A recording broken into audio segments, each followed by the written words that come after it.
every time I speak, I seem to be saying, after that small technical hitch of the online people not being able to hear us. What we're going to do is we're going to take one from online, then one from the floor. We had 7 questions sent in advance. 6 of those have had full written answers. If we've got time, we'll repeat those and summarize the answers, but we're keen to everyone that is here is able to ask a question if possible. So we'll concentrate on those to begin with. So the first question, and what's going to happen is I'm going to filter them out to one of the board to answer. The first question is going to be read by Andrew, and I suspect I'll have to answer it. Is this one? Yeah. This is a question online from Steve Tomlinson. Have the Jags Foundation reached out to the Jags Trust? Sandy. I'm pleased to see Morag, chair of the Jags Trust, sitting in the audience today. I can confirm that we have reached out to the Jags Trust. Morag and I had a lovely coffee together several weeks ago, and in a, I don't know, I'm permitted to say that in a sign of solidarity, we have, the chairs have joined each other's organisations, and I think it's a dialogue that we will continue, hopefully, for the long term. Perfect. Now, taking some questions for the room, just raise your hands, and if you shout them out, I'll repeat them back. Okay.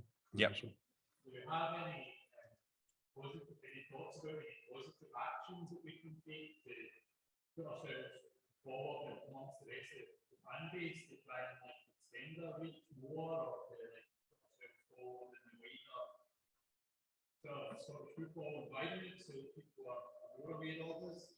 Yeah. So the question there is, do we have any thoughts around how we further expand our reach amongst the party versus support, which I think is critical, but also in the wider realms of Scottish football. It overlaps a question that actually came on Zoom as well, so that is great. Yeah, I think, Stuart, would you like to answer that? Yeah, I think that's, sorry, I didn't catch your name. Alan, thanks, Alan. I think that's crucial. I think that the short-term campaign will continue to be to prevent what we see as a very poor deal for the support and not at all what we were promised. But at the same time, I think there's lots we can do on a positive note to build the Jags Foundation and indeed support for the club.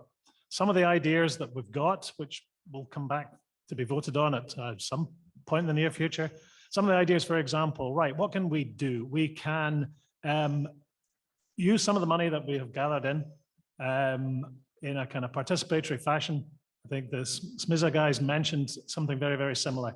So what ideas are out there among our fans, among the young team, among the proud Jags, among the buses, for things that would firstly make the match day experience better for fans, and secondly, encourage more people to come along to Firhill. And basically you could invite ideas, work with guys and individual fans too, to build up those kinds of ideas, and then have the membership vote on what they thought were the best ones and allocate money to that. A second action I think would be just a good thing to do in itself for the foundation is, again, in part to widen knowledge of Partick Thistle itself, not just the Jags Foundation, to reach out to other communities beyond Maryhill, asylum seekers, New Glaswegians, the like, would be to work together with the Jags for Good group and the Community Trust, and undertake community projects. One, for example, this winter looks like being really, really tough for everybody. Fuel poverty is going to be a major risk for a lot of people around here, and probably a lot of our fans as well. What could we do to help people keep warm? Can we use some of our resources to create warm spaces? This is where the links with people who are really active in the community already would come in. Can we make use of some of our member connections, for example, to bring in warm clothing and distribute that to people most in need? One of our board members who's not here tonight, Stuart Goldie, Stuart, of course, is based in Norway, where the need for warm clothing is considerable. But he just mentioned this in passing and part of the discussions. The connections are made. Could we maybe, you know, make an investment in that kind of thing and actually help people this winter who might be in need? and highlight the foundation and Partick Thistle at the same time. So I think those are positive things we can do alongside taking action, continuing to protest what's going on. Does that answer your question? I think I would just add to that sometimes it's difficult to get our day job done because there's so many ideas coming from the group, which is great. And it's a little bit of an ideas factory sometimes, but that's not to say we've got all the answers. So if any member thinks I've got a great idea how they could extend their reach, we'd gratefully receive it and listen to it. So, you know, we're a listening organization, not just a talking one.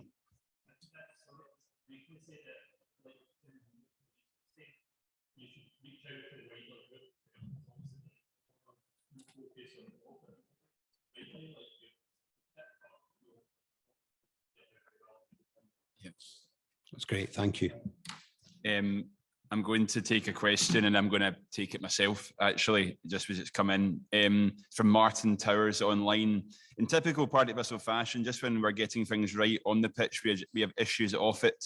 How do we get across our points to those involved without any negative impact on the playing side of things? I think, just to be clear, first and foremost, from this board, and indeed, we take no interest in disruption on the performance of any of our teams on a Saturday, on a Sunday, during the week.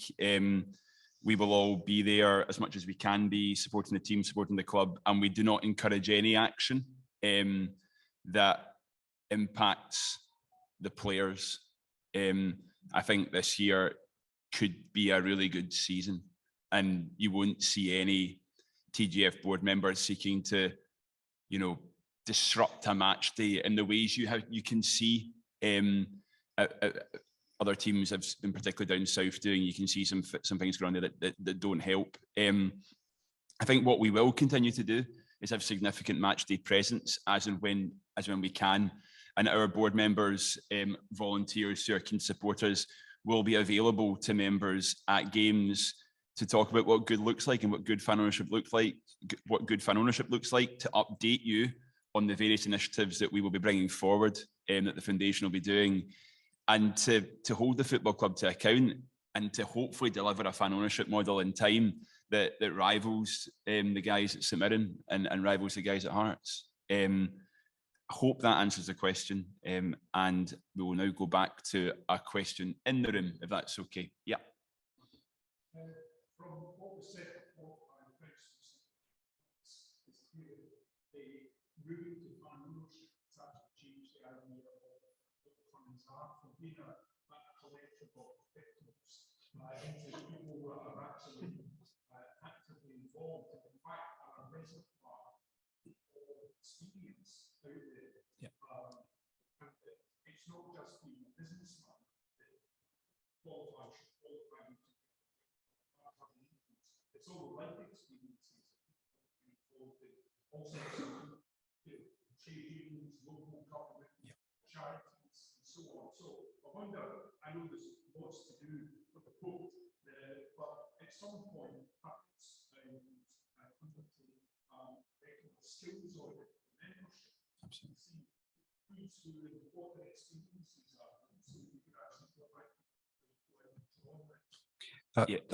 Sorry, I'll just repeat the question back. A good question from the floor around, just to summarise it very quickly, how do we best utilise the talent of the Partick Thistle support to further the best interests of the football club going forward into the future? I'm going to pass that to the person with the most life experience at our top table, Alan, to answer. But just before I do, I will say that one of the questions that was asked earlier about the changes in the articles, one of the specific changes was to expand the maximum number of directors that could be involved in the board. And the reason for that is looking ahead to doing such skill audits and finding out what skills are out there to augment the skills that already are on the board. Yeah, so I agree absolutely with that point. I don't have a day job now, but this is still pretty full on. And the more support we can bring in to help in our quest, the better. I joined this board, I put myself forward for election because I love my club. It's as simple as that. I love my club. I want to do what I can to bring fan ownership, real fan ownership to Partick Thistle. I came on a board with 8 other directors that I knew one of them. I didn't know the other 7. I am amazed at the experience and skill this board has. You know, we've got most of the bases covered, but not all of them. So anything we can do to augment that experience and skill got to be a good thing. And I like the idea of a still audit. I've had experience of that in the working life, and it's really, really powerful if you can get knowledge and data on what we have out there. So that's something we'll take back to the board and have a discussion about how we take that forward. Thanks for that. Got a question online from Ian Waller, and I'm going to allocate this one to Graham Cowie, as long as you can talk to us, Graham. The question is, I'd be interested in views on whether, if the share transfer goes ahead as currently planned, there is a long game that could be played in terms of making the PTFC Trust fit for purpose as a fan ownership vehicle, however challenging that could be. And if so, what the board of TJF and wider TJF's role is in that process. Graham. So one of the big challenges here is actually getting democratically elected people onto the PTFC Trust. As far as we can see, they haven't actually changed the rules for their elections. They've not had elections in a number of years. And I suppose the most obvious point, bearing in mind that our own organisation has, 260 odd long-standing season ticket holders, more than 300 current season ticket holders, is to get them engaged and to vote for people who are more sympathetic towards a proper fan ownership model if and when they hold those elections. Several of the other ways that we've mentioned earlier that you can influence and try to encourage best practice from the PTFC Trust is to ask them for information. If you are a beneficiary, ask them for information about what they intend to do with things, not just for the minutes. The minutes are important. We've set out why we think those are important, but so that you can actually understand what the powers of this organisation are, what the restrictions are, and how you can influence them. The first starting point is getting information. And that's partly why we've been trying to do that on your behalf so far. But as individuals, you have a role there too. In terms of the longer term, reach out to the PTFC Trust trustees. I know that they do have meetings in the Aitken suite now. Raise concerns with them. Make suggestions to them about how you think the fans could have a better, more proactive role in helping to make the best of our football club. Don't just walk away simply because you don't like what you see. Challenge, inspire, have ideas, stick at it. Thanks, Graham. Got a question in the room there. Thank you. Thank you. I actually went to the meet with the trust and on Saturday there, and I have to be honest and say I left more concerned than I was when I first spoke to them. And the phrase that Kev used was, we have the deal that most closely aligns with the wishes of Paul Weir. So my question is really two parts. One is there any way that can be checked that deal aligns closer with his wishes? The second of all, you guys know why that deal was successful and there wasn't a difference in the deal? Yeah, so just to summarise that question, individual there met with the trust on Saturday and in their Aitken Suite meeting and left more concerned than they arrive. The line that the trust kept repeating was, we have the deal that is most closely aligned to Colin Weir's wishes. And the question was twofold. Can this be checked? And do you guys know why you didn't get the gig, basically? One of you and me. Will we take it? Do you want to start? Yeah, I'll start. Chip in. Yeah, I'll start. Thanks for the question, which is an excellent question. We were told during the process of, and I use the term negotiations loosely, during the process of negotiations, we asked what this information was repeatedly so that we could gauge whether we could deliver on it. And we were repeatedly told that it was legally privileged information and could not be shared with us. but that the directors of Three Black Cats knew Colin's wishes. Only they knew his wishes. They couldn't tell us, they couldn't give us any steer, but we had to play a guessing game of what those wishes might be. I think that the path we trod was to try and tease that out as much as we could, sometimes against our better judgments, suggesting things, waiting to see if they batted them back. But we started from the point of what does good look like? What's conventional? Because, and not just that, what public statements were made at the time, and tried to make our offering look like that. But that was always overridden by this legally privileged information.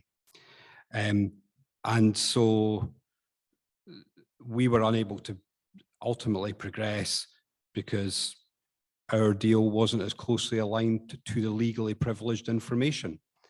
That's not in the public domain, so it can't be checked, I don't think.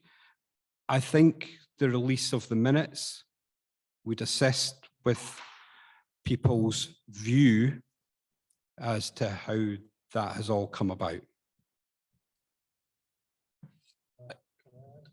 Yeah. Yes.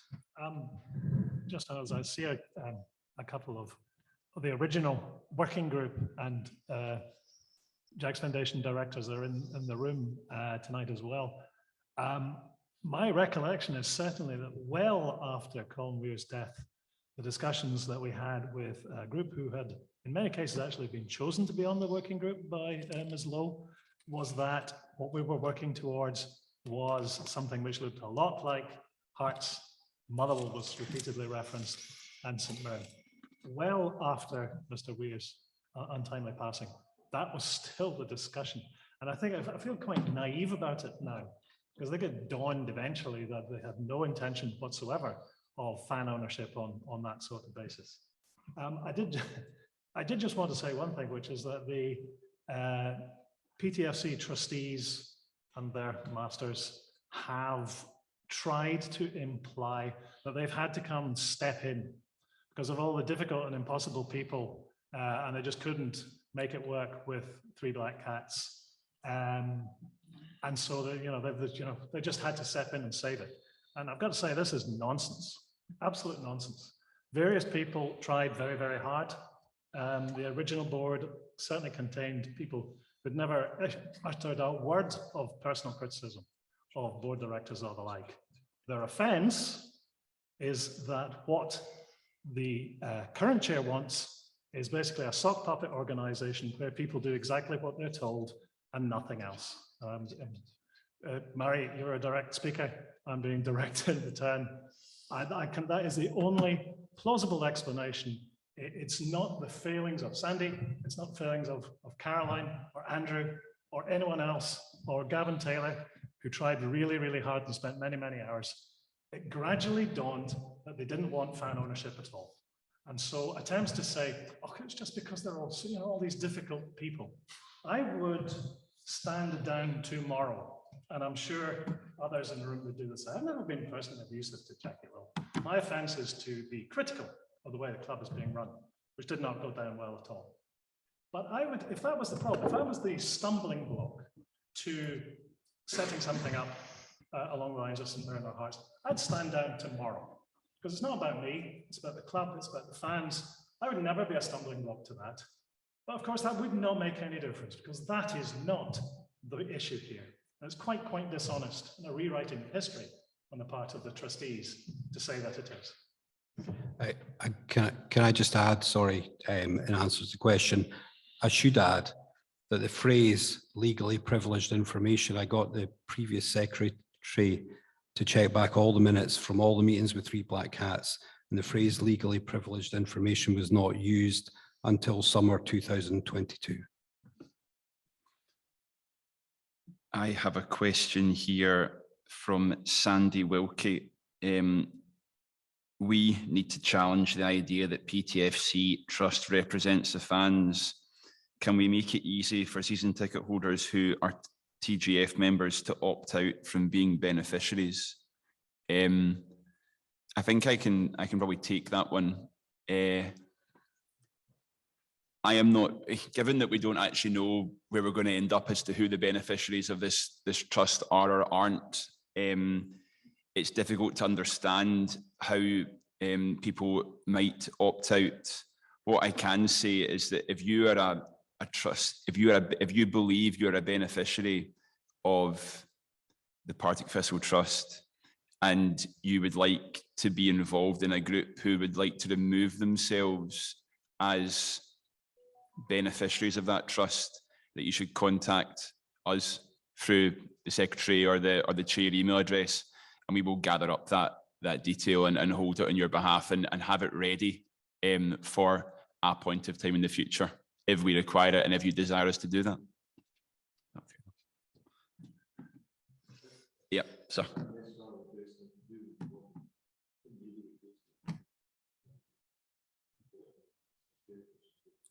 Yeah.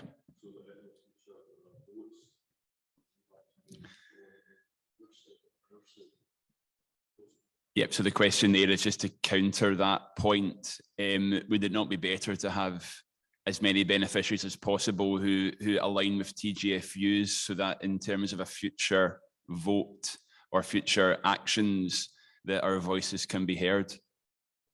Sandy? Yeah, I think that's a fair point. Of course, at the moment, the trust deed does not allow for any engagement through voting other than for the elections which have previously been postponed. But there may be changes to the trust deed that will permit greater engagement in future.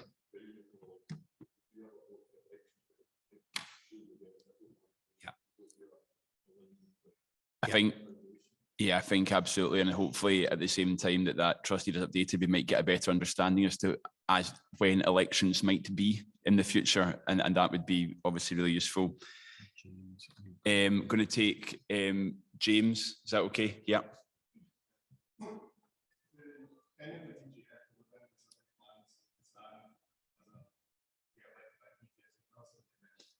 The question there from James developing that is, do any of the TJF board have intentions to stand in another election when it comes to the PTFC trust? I think the changes need to be made to trust deed to understand who's a beneficiary, who's eligible to stand. At the moment, we're quite busy with TJF, so we can never say never, but as to whether any of us have any plans, I think probably the answer is a firm no at this stage. Take a question from Martin. You had your hand up there. Nope, you're down. Other Martin at the back. Yeah, I know you referenced earlier about trying to approach PTFC Trust to no avail. I was thinking tonight about the open letters 3-4 months ago that started all this, and checking who had signed and put their name to that letter. And I noted that one of the trustees of the PTFC Trust put their name to the letter, which includes, and I quote, "And we absolutely do not consider it reasonable nor acceptable for ownership of Collier shares to be transferred to any group of so-called fan representatives who have been handpicked by the current board or chairman." Signed by one of the PTFC Trust trustees who gave the interview to the Times. So I suppose my question is, how would you recommend beneficiaries approach the PTFC Trust? And what questions should be asked? Because they're so approachable that you said twice in their values. Sorry, to try and summarise that question, I'll do well here, Martin. Martin was giving some thought to how the Jags Foundation and the PTFC Trust might seek to align slightly, and had gone back to the initial open letters that were issued by various supporters, which were looking for change. In that letter, one Partick Thistle Trust trustee put their name to that letter, signed by him, and essentially our letter said that we would never accept the shares being transferred to a group of people who had been handpicked by the football club. And it followed on to say, how do we as a group, the beneficiaries, non-beneficiaries, best approach the trust in terms of making yourselves heard? Yeah, I think Anyone? I think Alan will try to talk this. Try to answer that one. So the PTFC Trust have said, as Martin has said, they're approachable, they're fan-centric, they want to engage with the fans. So if they're in Aitken Suite, go and speak to them, ask them what their plans are, ask them how they expect to deliver best practice fan ownership. Because at the moment, the trustee doesn't do that. They are unelected, and as far as I can see, at the moment, they speak for no one but 5 trustees. So go and ask them a question. As individuals, as beneficiaries, ask them where those minutes are, ask them what their plans are, ask them what their timeline is for that plan. Because they haven't answered any of those so far. Also to add, tell them what you heard from our guests this evening. Yeah. You know, you don't need to quote the workings of the Jags Foundation every time. Quote from people you've heard, from the Foundation of Hearts, from SMISA. Have a look at what Supporters Direct Scotland had to say about some of the stuff that's going on recently. Quote broadly and quote widely, and let them hear it, and let's hope they do better. Yeah, hope. Ian, yeah.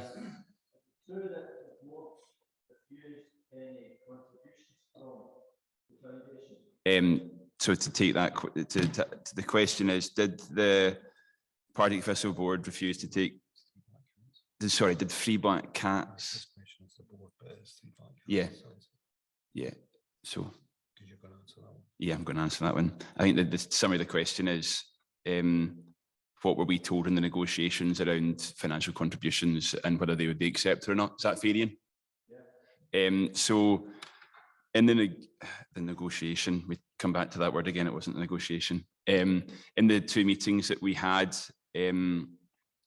with Free Black Cats representatives, Jackie and Peter Shand, we made the case in fan ownership that, as is normal practice in a sensible fan ownership model, that if the fans are making money, that money might be well placed in the football club to advance whatever they wanted to do. And we actually weren't precious. We said, look, we'll be raising funds. We'd like to give it to you.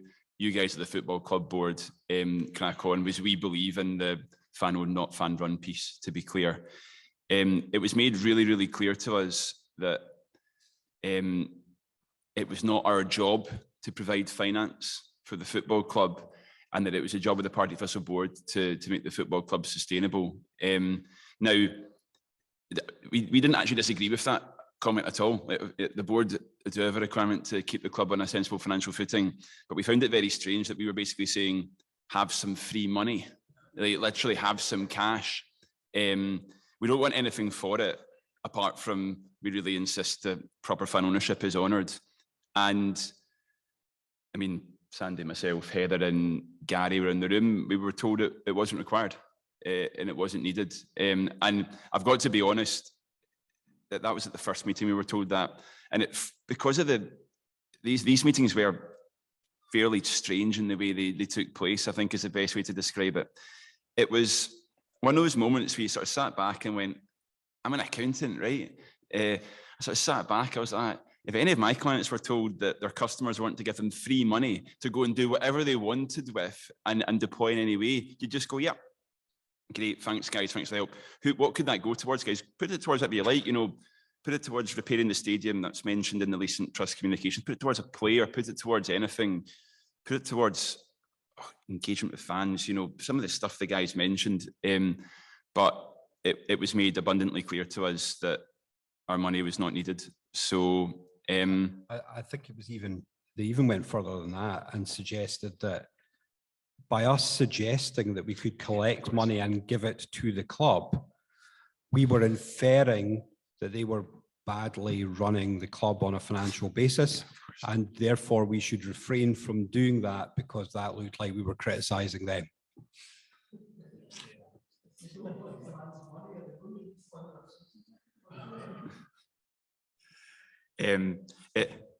To just sum up there,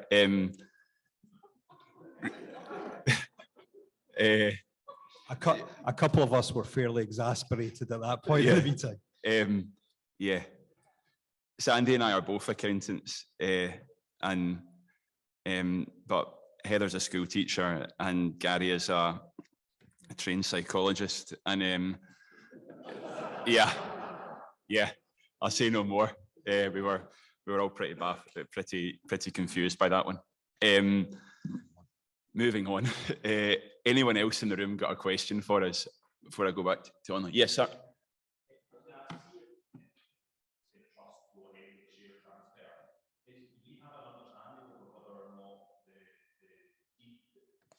Trust an organisation which can bind its board to listen to the fans if they ultimately make that choice, or as they have done up to this point, where the sort of democratic structure of that trust have been delayed, pushed back, and changed and tweaked and moved.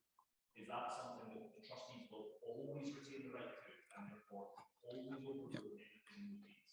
Yeah. So no, thank you. So the question is really, in terms of trustee responsibility going forward, will they be bound to act in the best interests of supporters, or can they do what has been done with the Party Vessel Trust over the last 10 years and constantly amend their constitution and deed to suit the facts and circumstances at the time? Is that a fair summary?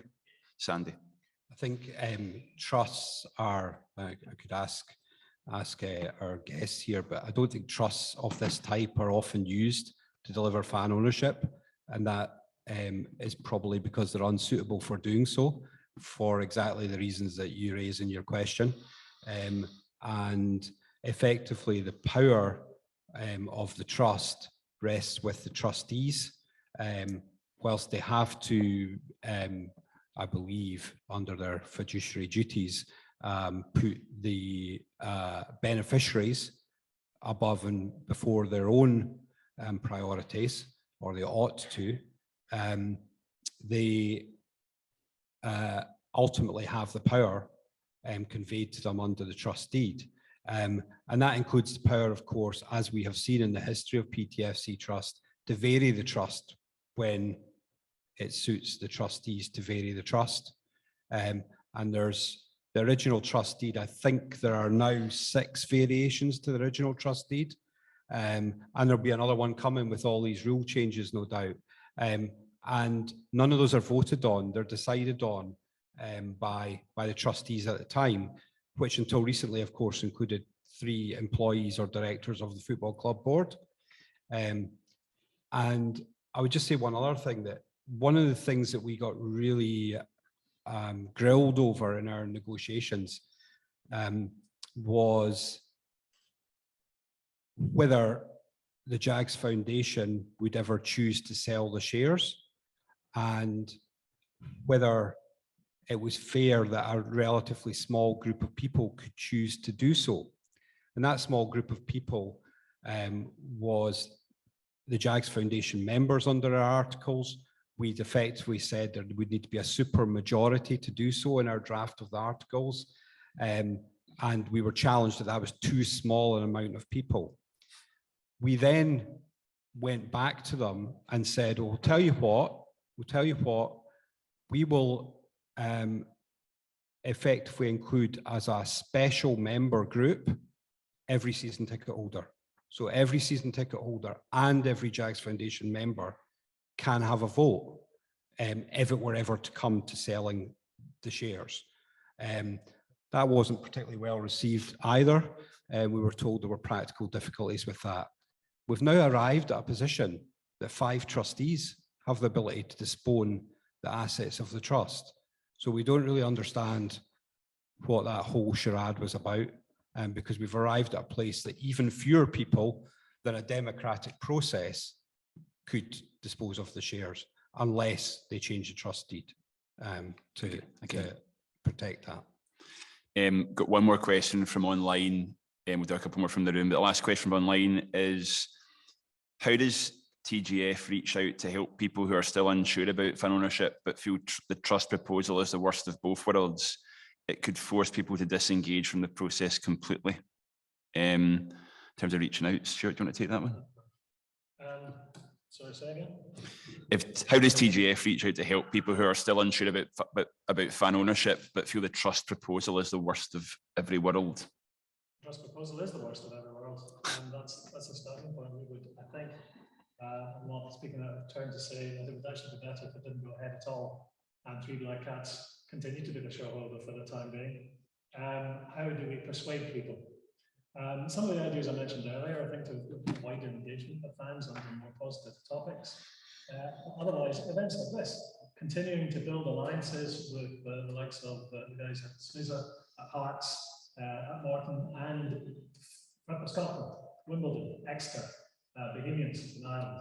There are plenty of examples of really thriving, really democratic and open fan-owned clubs, and we will build support, we will find allies, we will, it's kind of a specialist topic, so I don't expect to see this in the front page of the Evening Times anytime soon, but there are football publications like Nutmeg, like When Saturday Comes, who are interested in this kind of topic and who I think would be very interested in this sort of story.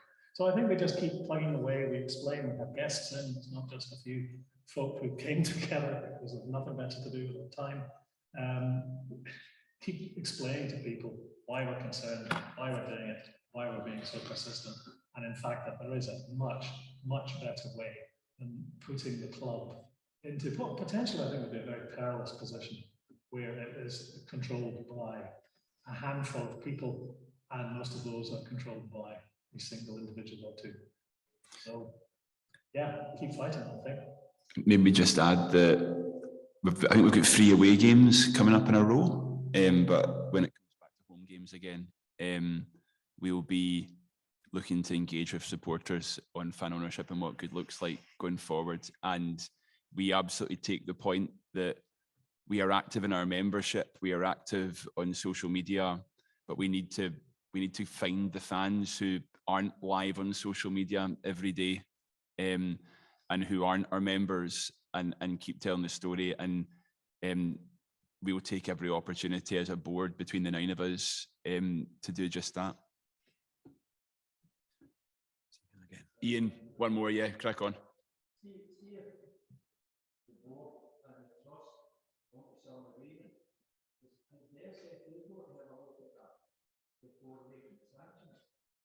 Yes. So the question, sorry, I'll defer to you, Stuart, in a second. If the question is from the floor, if Three Black Cats recommend to the Partick Thistle board to go forward with the trust proposal, what can and could, will the SFA basically have to look at it and ratify it? Stuart? I believe that they do. The transfer of the change of ownership, material change of ownership of any of the league member clubs has to be ratified by the SFA. I think that given the total lack of consultation and the underhand way in which this has been done, that a potential challenge to that could certainly be merited, particularly if the supposed beneficiaries of the trust, season ticket holders and whoever else it ends up being, say that it should be. And that comes down to our members and our members who are season ticket holders, I guess. If people clearly express a view that they don't want this to proceed, then I think the SFA would be bound to take a look at that. Although it's the SFA, right? So, you know, I wouldn't be betting the farm on them taking any action, shall we say. But yeah, absolutely. I think they should look very seriously. If this is a trust whose beneficiaries say, no, we don't want this. Yes, they should be looking, they should consider that, in my opinion. And we should add that there is another hurdle that they need to get over, which may be an easy one for them to get over, but is another pressure point, which is the Partick Thistle Football Club board also need to approve any share transfer. We've got a question here, which actually may be quite a good one as we move towards wrapping up the Q&A. Pretty simple one. As the TJF board, What are your next steps? Take a breather. No, I guess from our perspective, there is a number of next steps, and a lot of that, I think, at our next board meeting will come down to taking the views of our members, because that's critical. We don't act as a 9, we act as an 835. We value the input from every member. Our secretary in particular puts in a power of work responding at length to any member who asks questions.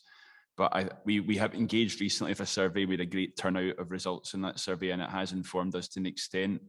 But as and when we come to move to next steps, we'll be you know, the actions of Three Black Cats, the football club, and the trust will partially determine that. But we will absolutely be consulting members, because that's what good members organisations do. Does anyone get anything to add on that? Just to say that we did conduct a member survey, and that member survey was quite clear that the members, one, think there should be a vote on the share transfer before it goes ahead, and secondly, presently, overwhelmingly, they do not think the shares should transfer to the PTFC Trust. As a board, we will take that on board in informing our actions going forward. And if we need to seek more explicit direction from our members, we'll come back out and ask more. One more. You're in.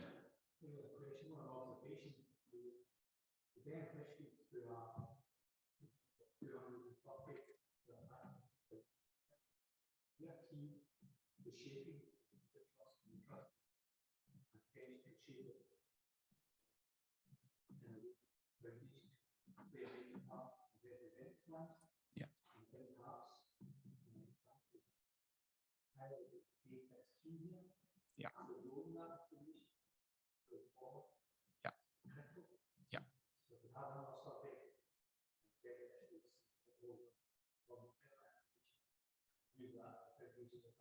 Yeah, no, that's so the point being made there is it actually ties back to what Louise said earlier.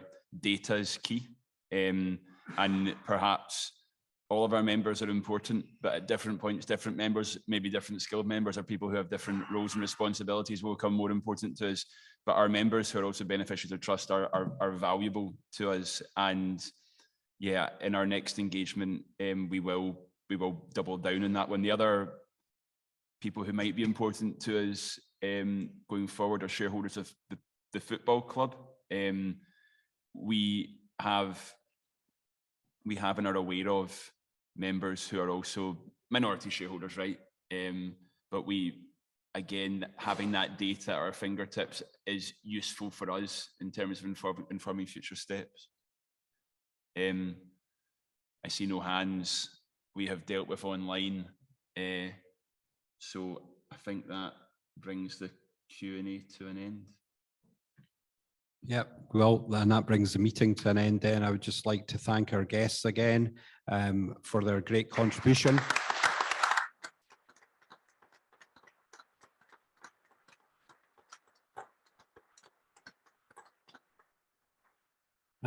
And to thank you all for turning out tonight as well. As I said at the start, your support is incredible, and we will continue to try to do our best by you all. Thank you.